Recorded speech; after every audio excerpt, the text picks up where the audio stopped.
Welcome to Parametric Modeling Week 4, and in today's lesson we're going to get into constraints. Now there's two different types of constraints. You have dimensional constraints and you got geometric constraints. I want to show you what both of those are in this program, and it's really nice to have this luxury. And if you do the tutorial, they're going to have a few things in here. It's going to show you quite a bit of the methods, but real quick, this is in the tutorial, this little plate, and right now we're in sketch mode, just 2D. And I'm getting ready a little bit later on to go into finish sketch, but for the time being, what I want to do is I want to show you some things. If I hit dimension and put this up here, whenever I click, you see how it's got D9? Now I put some dimensions on this thing earlier, and that's the reason we're starting out with 9. Should yours, if you just put your dimension on, it'll start out as 1. But you can change that. But this one's D9. This one is D10. This is D11. This is going to be D12. And you kind of get the picture on that. And this is D13, just in sequence. Now, remember those numbers? I can come up here to Manage. And I can go to Parameters. And you see like D9, 10, 11, 12, 13. I can change it right here. If I want to make this one D1, I can make this D2. I can make this D3. We'll just keep them in sequence so we understand what we're doing.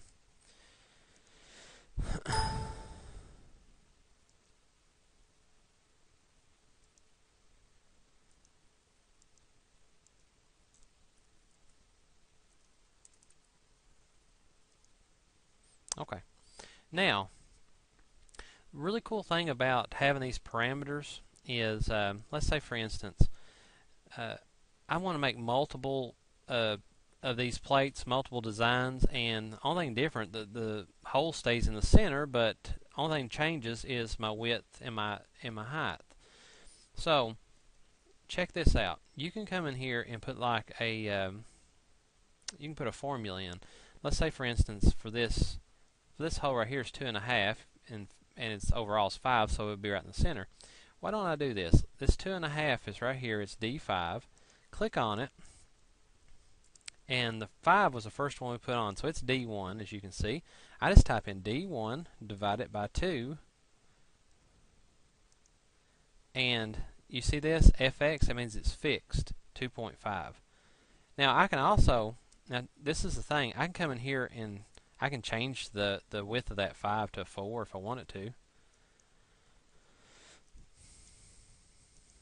And you see when I changed it to 4, it automatically changed here to 2. Or you can basically come up here and do the same thing. You change it to 3. Change it to 1.5. That is what's so handy about these parameters. Now I want to go back and put this back to 5. And let's do this 1.5. Let's do the same thing because I want to keep it in the center too. So D4, and looks like the overall is 3, correct? So 3 is D2, so I want to take D2 and divide it by 2. Done. And you see it's got the FX 1.5, FX 1.5, so if I change this one now, maybe to 2, see how it automatically updates? So it's really handy in that regard, and this is working with the parameters. But we talked about. Let me go in here and change that back to original number of 3. We talked about some other things. Constraining with dimension. This is constraining with dimension. You see how these are locked? They're constrained to, like the 1.5 or the 2.5 is fixed, it's constrained to the 5. So whatever the 5 does, it changes this. So the 5 is the major point here, and it dictates what this distance is according to this. And the same thing goes for 3. Whatever 3 does, the FX 1.5 here, it just follows the suit according to the formula we put in.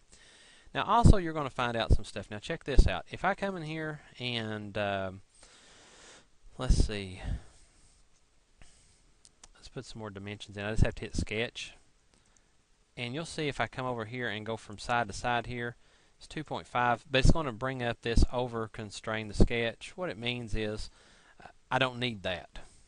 Okay, if I hit accept, it'll be in parentheses of 2.5, and you can't do anything with it. It's a driven dimension.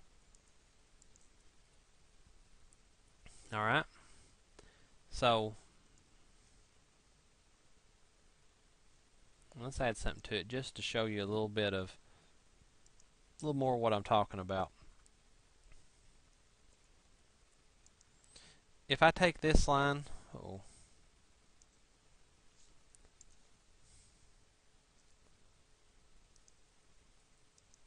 and I can hit trim up here, just like AutoCAD. It's a little easier though. Trim, and I hit dimension from here to here. I put myself another dimension on there, and I want it to be, let's put 6.5, enter. Now, you see how this is 5, this is 6.5. This is another way that you can use dimensions to constrain. It's saying that I can't, there's no sense of putting a dimension here other than using it on your print, because when you're constructing this, you got 6.5 here and 5 here, so there's nothing I can do with this right here. You know, I can't go in here and edit this because this is already set, and so is this. But now, I can take and delete this out, hit escape a time or two, and get that out of its command. I can delete this 6.5, and now I can go in here and dimension this. You see what I'm saying? And he'll let me go in there and change it. That's what constraining is as far as dimensional. Now, the next thing that we want to talk about is geometric constraints, and that's this right here, this little section right here. You've got different ones that you're dealing with, and if you'll hit F8, it shows you all your constraints. And you're making constraints and you don't even realize it in this program because it does it for you. If you hit F8, it'll show you. Again, let's look at some of this. This top line right here, it's got a parallel and it's got a horizontal. That's what that means. If we look at it, this parallel, when you hover over it, you see how it's lighting up on the bottom line here too? So these two are already constrained geometrically as parallel with each other. And this one is telling it, well, I want it to be horizontal. You come over here, I hit this perpendicular right here, that means this and this, and you can see how it's lit up, how the lines, this line, how they turn white. They're perpendicular, they're 90 degrees. Come down here, this line, it'll highlight in white. You see how it's parallel, and the yellow shows up on this one. If I hit the perpendicular, you'll see this light up. Then you'll see this light over here light up. See how that works? And again, so on all the way around through here. Now, if you want to get rid of one of these, maybe I don't want this parallel with this one anymore, you can click on it, right click, and hit F8, double click, right click, and then you can hit delete. And you see how now they're not parallel, or they're not parallel with each other anymore. Now, there's some things that comes up that you might have to use that. Let's say, for instance, I want to take this line here, and see, we got that formula for this. So if we mess this line up, if we try to make an angle out of it, we'd have to go in there and take this FX off because it'll mess up. Well, it might not. Let me show you that real quick. If we go in here and I want to make a line straight down through here of this one, I'd first have to get rid of this parallel. So right click on it, delete, that's gone. Hit F8 again, so it's gone. Also, this line right, this is perpendicular, has to come off, so right click on it, delete, it's gone. And now, and what that means is they're coincide, that means they connect, they've snapped together. And you can see how I'm moving it right now, and it let me move. Before I'd done all that, it wouldn't let me do that. And you can see how this FX is moving with it. So if I come back here now, let's go just undo all of what we did. Now if I grabbed it now and try to pull it, see how everything's attached and it's not going to change because everything's constrained. So I'd have to delete that off, and now I'm able to make that bend and do whatever I need to with it. So again, looking up here, you've got different things. This one is concentric, and I'll throw some stuff up here to show you just examples. These are two circles. Maybe I want this circle to go inside this one. Hit the concentric, touch this, and then touch this, and it puts it over into it. Hit F8. It shows you they're concentric.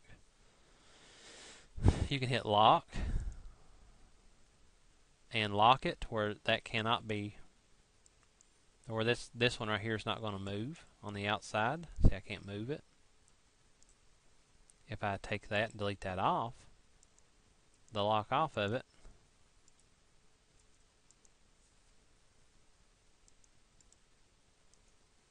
now I should be able to grab the center of it and I can move the whole thing. Parallel, again, if I had a line, I want them to be parallel. Just hit your parallel. The one that you want to keep, the one that you want to be parallel, just like this one. Hit F8, it'll show you.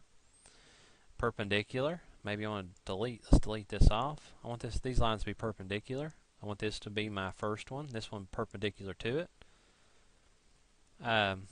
Again, F8 shows you those. I want to delete that off just to show you here. This is horizontal. I want this line to be horizontal. Just click on it. Click here, turns it horizontal. I want this line here to be vertical. Click on that. This one right here is tangent. Hit that line. I want this arc to be tangent with this. And you see how it lines up with it? If I were to take now and just bring that line over, no matter where I go to or where I move it to, those are going to be tangent together because I hit F8 and you can see that. Now you've got some others. This is just a smoothing. Maybe you've got something that's really rough as it shows on the screen and you want to smooth it up. You can do that. This is symmetrical. That is just making things even on both sides. And then again, this one's the equal. That's if you've got two different circles here. Let's say we want to make them equal. Click on that and then click on that. Makes two circles equal, the equal size. And of course, those will be, most of the time, they won't be exactly right on top of each other, but these, we've got them concentric. So that's all your constraint tools in a nutshell, and they really help you to draw with. You know, it just depends on how you go about doing your drawings. If you want to do dimensional types of constraints or you want to use the geometrical constraints, they're both great, or you can use them together. But again, it's just another helpful tool in this software.